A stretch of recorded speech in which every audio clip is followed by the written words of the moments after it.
Hi, I'm Jordan with Karcher. This video is for the operation and maintenance of a B100 walk-behind auto scrubber.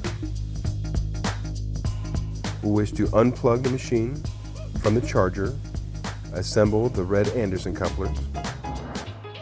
We will check to make sure that the squeegee assembly is installed properly and ready to go. We will make sure that our brush or pad drivers are clean and on the scrub deck, ready for operation. We'll wish to make sure that we have plenty of fresh water and clean detergent for the task at hand and transport to the area to be cleaned. We will turn the unit on, lower the squeegee assembly, select the desired amount of solution, choose our speed for the cleaning task, use the foot pedal to lower the brush assembly.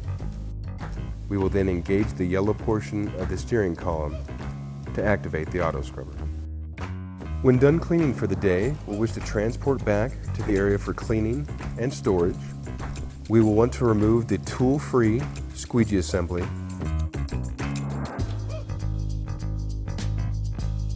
rinse and check the blades. We'll wish to take off the brush or pad drivers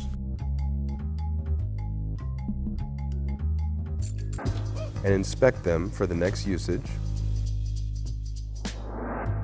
We will want to use the large dirty water dump hose to drain the recovery tank as well as rinse the inside of it.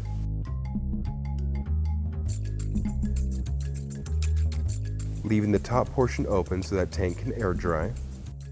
And if need be, unplug the red Anderson coupler and plug it into the charger so that it can recharge the batteries for the next operational day. Well, thank you for watching our video on the operations and maintenance of a B100 auto scrubber. And until next time, keep it clean.